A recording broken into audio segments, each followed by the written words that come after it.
Letras ativar! Em forma de Regiana Miranda! Em forma de Helenice Prim! Lição 167. Só existe uma vida e eu a compartilho com Deus. Não existem tipos diferentes de vida, pois a vida é como a verdade. Não tem graduação. É a única condição na qual tudo o que Deus criou compartilha. Como todos os seus pensamentos, a vida não tem opostos. A morte não existe, porque o Deus que Deus criou compartilha da sua vida. A morte não existe porque não existe um oposto para Deus. A morte não existe porque o Pai e o Filho são um. Nesse mundo parece haver um estado que é o oposto da vida. Tu o chamas de morte. Mas aprendemos que a ideia da morte toma muitas formas. É a única ideia subjacente a todos os sentimentos que não são supremamente felizes. É o alarme ao qual responde quando não reages com perfeita alegria. Todo pesar, toda perda, ansiedade, sofrimento e dor, até mesmo um pequeno suspiro de cansaço, um leve desconforto ou o menor olhar de reprovação estão admitindo a morte, e assim negam que tu vives. Pensas que a morte é do corpo, no entanto, é apenas uma ideia irrelevante ao que é visto como físico. Um pensamento está na mente. Pode então ser aplicado segundo a direção da mente, mas para haver mudança, é na sua origem que o pensamento tem que ser mudado. As ideias não deixam a sua fonte. A ênfase que esse curso dá a essa ideia se deve à sua centralidade nas nossas tentativas de mudar a tua mente sobre ti mesmo. É a razão pela qual podes curar. É a causa da cura. É por isso que não podes morrer. A verdade dessa ideia te estabeleceu uno com Deus. A morte é o pensamento de que estás separado do teu Criador. É a crença segundo a qual as condições mudam. As emoções se alternam devido a causas que não podes controlar, que não fizeste e nunca podes mudar. É a crença fixa, segundo a qual as ideias podem deixar a sua fonte e adquirir qualidades que a fonte não contém, tornando-se diferente de sua própria origem. Há parte dela em espécie, assim como em distância, tempo e forma. A morte não pode vir da vida. As ideias permanecem unidas à sua fonte. Podem estender tudo o que sua fonte contém. Nisso podem ir além de si mesmas, mas não podem dar origem ao que nunca lhes foi dado. Assim como foram feitas, será o que vierem a fazer. Assim como nasceram, farão nascer. E de onde vieram, para lá retornarão. A mente pode pensar que dorme, mas isso é tudo. Não pode mudar o que é o seu estado desperto. Não pode fazer um corpo, nem habitar no interior de um corpo. Aquilo que é alheio à mente não existe, porque não tem fonte.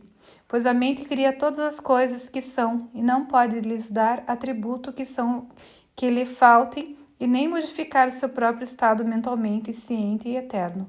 Não pode fazer o físico. O que parece morrer é apenas o sinal da mente adormecida. O oposto da vida só pode ser uma outra forma de vida. Como tal, pode ser reconciliada com o que criou, porque, na verdade, não é um oposto. A sua forma pode mudar, pode parecer ser o que não é, mas a mente é mente, desperta ou adormecida. Não é o seu oposto em nada que tenha sido criado, e tampouco naquilo que ela parece fazer quando acredita estar dormindo. Deus só cria a mente desperta, ele não dorme, e as suas criações não podem compartilhar o que ele não lhes dá, nem dar lugar a condições que ele não compartilha com elas. O pensamento da morte não é o oposto dos pensamentos de vida, para sempre, sem qualquer tipo de oposição.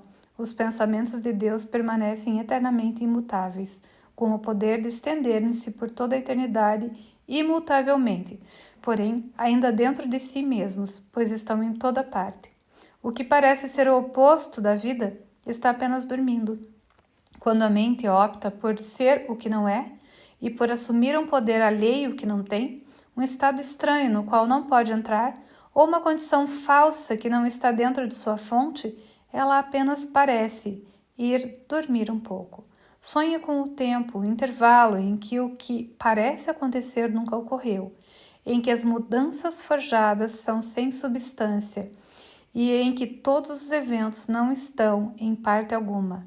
Quando a mente desperta, apenas continua tal como sempre foi. Hoje, sejamos as crianças da verdade e não neguemos a nossa santa herança. A nossa vida não é como imaginamos. Quem pode mudar a vida por fechar os olhos ou fazer de si mesmo o que não é porque está dormindo, vendo em sonhos o oposto do que é? Hoje não pediremos a morte sob nenhuma forma, tampouco deixaremos que opostos imaginários da vida habitem em um só instante onde o próprio Deus estabeleceu o pensamento da vida eterna. Hoje nos esforçamos para manter o lar santo de Deus tal como ele o estabeleceu e tal como a vontade de Deus determina que seja para todo sempre. Ele é o Senhor do que pensamos hoje, e nos seus pensamentos que não têm opostos, compreendemos que há uma só vida e esse compartilhamos com Ele, com toda a criação, e também com seus pensamentos, aos quais Ele criou numa unidade de vida que não pode se separar na morte e deixar a fonte de vida de onde veio. Nós compartilhamos uma vida porque temos uma só fonte, uma fonte da qual nos vem a perfeição, que permanece sempre nas mentes santas que Ele criou perfeitas. Como éramos, agora somos e sempre seremos. A mente adormecida tem que despertar ao ver a sua própria perfeição espelhando tão perfeitamente o Senhor da vida, que ela se desvanece no que lá está refletido. E agora não é mais um mero reflexo. Vem a ser aquilo que é refletido e a luz que faz com que o reflexo seja possível. Agora nenhuma visão é necessária, pois a mente desperta é aquela que conhece a sua fonte, o seu ser e a sua santidade. Gente, essa lição ela é incrível. Só existe uma vida e eu a compartilho com Deus. Sabe, às vezes eu acordo à noite tendo um sonho, alguma coisa, e a primeira coisa que eu peço é Espírito Santo, Jesus ou o que seja, vem aqui agora, por favor, e perdoa esse sonho. Perdoa, limpa esse sonho, porque isso é só um sonho. E daí eu falo em seguida, mas limpa e perdoa esse aqui agora também, porque eu também estou sonhando agora. Não importa se eu estou sonhando, dormindo e acordo e lembro que é um sonho, ou se eu estou agora, porque aqui também é um sonho. Essa pseudo-realidade do ego também é um sonho, nós criamos isso aqui também. Então, tudo que a gente tem que lembrar é de perdoar tudo isso e voltar para Deus, porque só existe uma vida e eu a compartilho com Deus. Só existe uma vida e eu a compartilho com Deus. Ou seja, essa coisa de nascer, crescer e morrer não faz parte da divindade, faz parte do universo.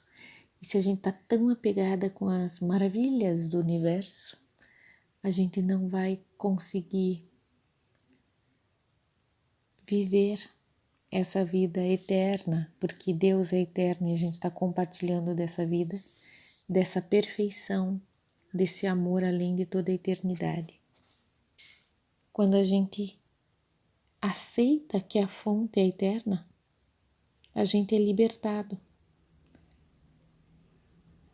Porque a gente sabe que só existe o eterno, que o resto é perecível e que foi o eterno que nos criou e que nós somos ele. Mas a nossa consciência está em segurar. Não, mas eu estou vendo que tem um universo aqui. Não, mas tem fulano que está me incomodando. Que a gente entregue esses pensamentos para o Espírito Santo e que eu consiga ouvir essa voz de Deus que está dizendo: viva, viva feliz, alegre, para sempre comigo.